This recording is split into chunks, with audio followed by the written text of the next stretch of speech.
kesempatan kali ini saya akan melakukan demonstrasi bagaimana melakukan titrasi asam basa dengan menggunakan virtual lab berupa aplikasi Iridium Chemistry Lab. Pada kesempatan praktikum kali ini, untuk praktikum titrasi asam dan basa, jenis asam dan basa yang saya gunakan yaitu berupa asam dan basa kuat, di mana untuk asam kuat saya menggunakan HCl dan untuk basa kuatnya saya menggunakan NaOH. Untuk peralatan yang saya gunakan, yang pertama saya akan menggunakan gelas ukur dengan ukuran 50 ml. Lalu saya gunakan juga labu Erlenmeyer berukuran 250 ml. Kemudian saya juga menggunakan buret dengan ukuran 50 ml. Untuk bahannya, di sini saya menggunakan larutan asam kuat dengan molaritas sebesar 1 molaritas. Lalu juga saya menggunakan basa kuat berupa NaOH dengan konsentrasi atau molaritas sebesar 3 mol. Ya, jadi lalu kemudian untuk bahan yang lainnya saya menggunakan indikator berupa phenolphthalein, dan juga untuk pengencerannya saya menggunakan Aquades. Oke, jadi ini alat dan bahan yang nantinya akan saya gunakan pada saat proses titrasi asam dan basa. Adapun langkah-langkah yang akan saya lakukan, yang pertama yaitu saya akan melakukan pengenceran lautan asam klorida. Dengan yang pertama saya akan mengambil labu Erlenmeyer terlebih dahulu. Kemudian saya akan mengambil gelas ukur. Dan selanjutnya saya akan menuangkan HCl ke dalam gelas ukur sebanyak 30 ml. 30 ml. Karena memang di sini untuk pengenceran HCl-nya saya akan buat menjadi volumenya sebanyak 100 ml. Maka untuk bisa membuat lautan HCl 100 ml, saya akan membutuhkan lautan HCl sebanyak 30 ml. Kemudian Aquadesnya itu akan saya gunakan sebanyak 70 ml. Nah, di sini sudah ada lautan HCl sebanyak 30 ml, kemudian akan saya tuangkan ke dalam labu Erlenmeyer 30 ml. Oke. Kemudian langkah selanjutnya adalah setelah saya menuangkan lautan HCl, saya juga akan tuangkan Aquades. Ini pertama-tama saya akan tuangkan dulu ke dalam gelas ukur. Dan di sini akan saya tuangkan sebanyak 50 ml karena tidak akan bisa sekaligus 70 mengingat ukuran gelas ukurnya hanya 50 ml, maka saya lakukan sebanyak 2 kali. Yang pertama saya ukur 50 ml, kemudian saya tuangkan ke dalam labu Erlenmeyer. Lalu selanjutnya saya tuangkan kembali Aquades ke dalam gelas ukur ini sebanyak 20 ml.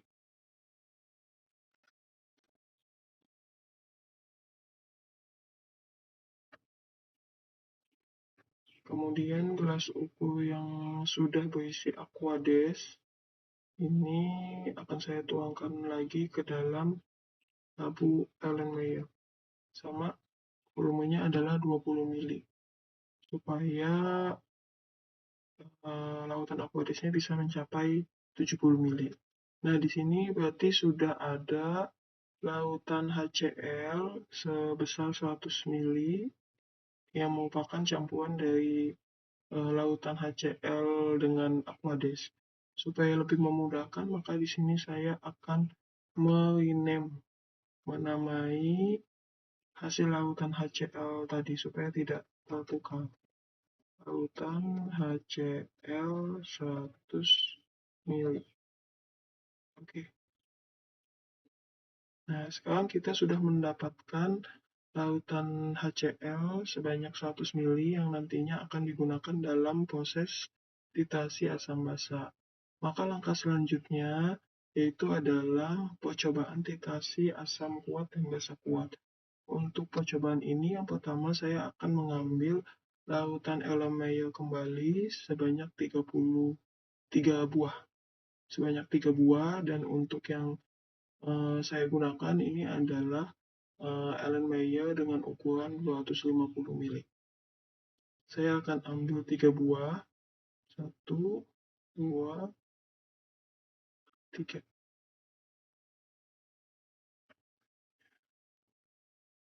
Ini akan saya letakkan di sini. Jadi kenapa saya mengambilnya 3 buah? Ini tujuannya adalah nanti akan diisi dengan lautan HCl yang tadi sudah diencerkan menjadi volumenya 100 ml, dan nanti akan dituangkan ke dalam masing-masing Erlenmeyer ini sebanyak 10 ml. Nantinya lautan yang ada di dalam Erlenmeyer ini yang kemudian akan digunakan dalam proses titasi asam basa supaya kita bisa tahu berapa konsentrasi lautan HCl 100 ml yang telah diencerkan dengan Aquades tadi.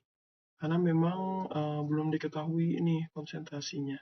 Jadi langkah selanjutnya yaitu saya akan memasukkan lautan HCl 100 ml ini ke dalam 3 labu Erlenmeyer, di mana masing-masing labu Erlenmeyer-nya ini akan berisi 10 ml.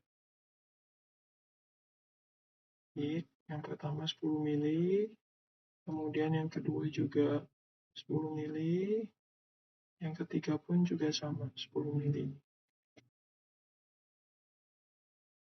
Oke, berarti kita sudah dapatkan lautan HCl yang nantinya akan kita gunakan untuk percobaan titasi asam basa.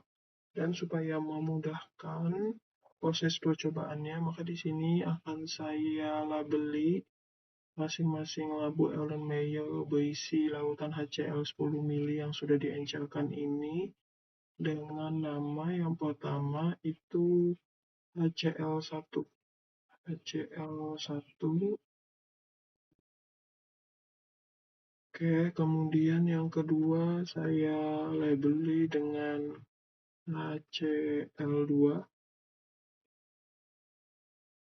Lalu yang ketiga juga saya labeli dengan HCl3. Nama pada labu Erlenmeyer ini menunjukkan percobaan ya, karena memang kita di sini melakukan percobaannya sebanyak 3 kali. Seperti itu. Oke, langkah selanjutnya di sini saya akan menambahkan indikator asam dan basa dengan menggunakan phenolphthalein. Ya, tapi di sini saya akan tambahkan masing-masing ke dalam labu Erlenmeyer sebanyak 2 tetes saja. 2. Kemudian HCl2 juga 2 tetes saja. Lalu juga pada HCl3 juga 2 tetes saja. Oke. Sudah selesai, maka kita di sini sudah mendapatkan lautan HCl yang sudah diencerkan masing-masing 10 ml dan juga sudah ditambahkan dengan phenolphthalein sebanyak 2 tetes. Berarti di sini lautan HCl-nya sudah berisi indikator asam dan basa, sehingga nanti ketika ditambahkan basa kuat, ini nantinya lautan asam yang sudah ditambahkan phenolphthalein ini nantinya akan mengalami perubahan pH, di mana yang tadinya semula awalnya pH-nya 0, 0,6, baik HCl1, HCl2, dan HCl3, ini nantinya ketika ditambahkan lautan asam basa kuat berupa NaOH ke dalamnya, itu nanti pH-nya akan berubah menjadi 7, karena memang titasi asam basa pH asam ini akan menjadi netral ketika pH-nya sudah mencapai angka 7. Jadi langkah selanjutnya di sini saya akan masukkan lautan basa kuat ya berupa NaOH ke dalam bulet ukuran 50 mili. Karena memang ukurannya 50 mili, maka di sini saya menuangkannya 50 mili.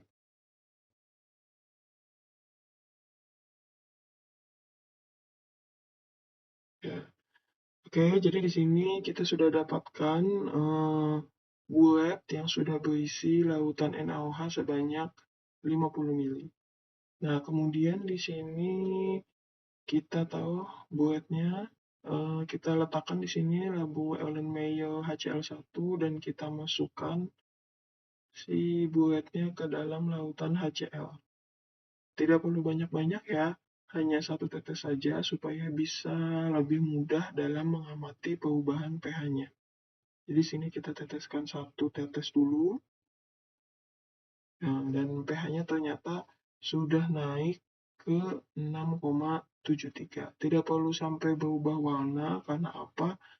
Karena kembali lagi, untuk phenolphthalein, indikator phenolphthalein ini dia ketika digunakan dalam titrasi asam dan basa kuat, dia akan eh, mengalami titik titrasi ketika dia titrasinya sudah pH-nya sudah mencapai 6,7 seperti itu. Adapun ketika dia berubah warna menjadi pink, maka dia bukan menunjukkan pH netral tapi lebih ke menunjukkan pH basa sebesar 13,5.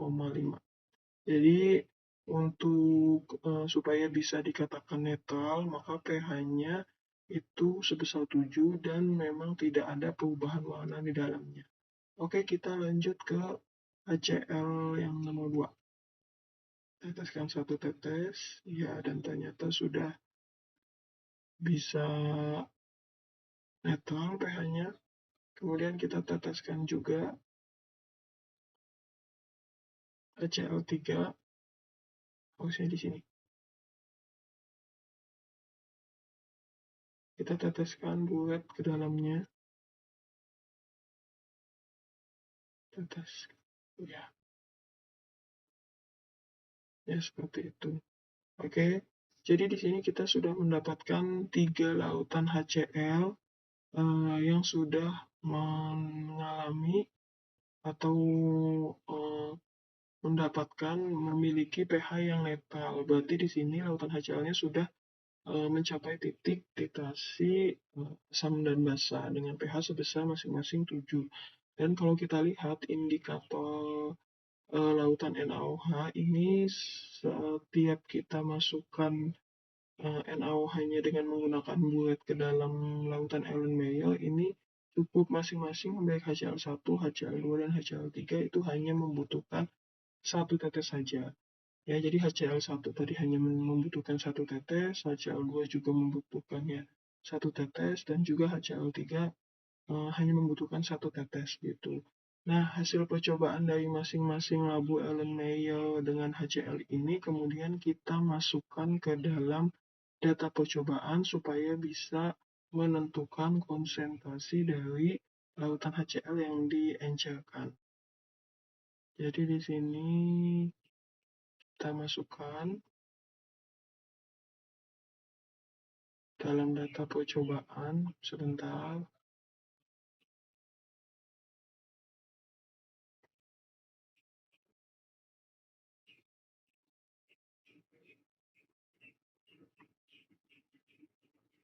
Di sini. Ya. Jadi di sini ini adalah tabel pengamatan lautan titrasi asam dan basa, dan di mana dalam mengisi tabel pengamatan lautan titrasi asam dan basa ini berdasarkan hasil percobaan tadi, di mana kita melakukan 3 kali percobaan dan volume HCl encer yang kita gunakan ini adalah 10 mili. Di mana setelah melakukan percobaan kita bisa mendapatkan hasil bahwa volume NaOH yang dibutuhkan untuk membuat HCl encer ini berada pada pH netral itu masing-masing sebanyak 1 ya. Banyak 1 mili, dan 1 mili. Kemudian berarti volume NaOH karena memang masing-masing ini hanya membutuhkan volume NaOH sebanyak 1, maka di sini untuk volume NaOH rata-ratanya itu adalah sebanyak 1 mili juga.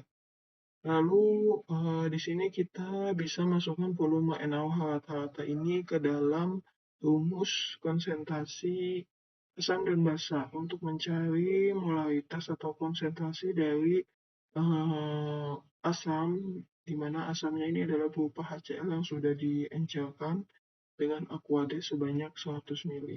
Jadi di sini tinggal kita masukkan molaritas asamnya belum diketahui, kemudian volume dari HCl-nya tadi adalah 10, lalu juga untuk valensi asamnya kita isi 1, kemudian untuk molaritas dari NaOH sebagai basa kuat ini adalah 3, tadi kita gunakan 3, konsentrasinya sebanyak 3 mol.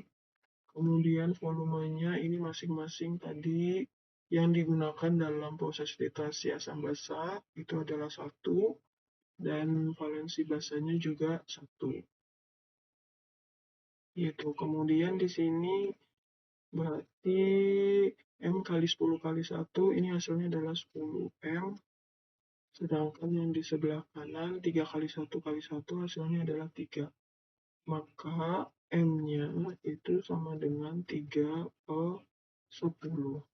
Atau molaritasnya bisa disederhanakan menjadi 0,3 mol.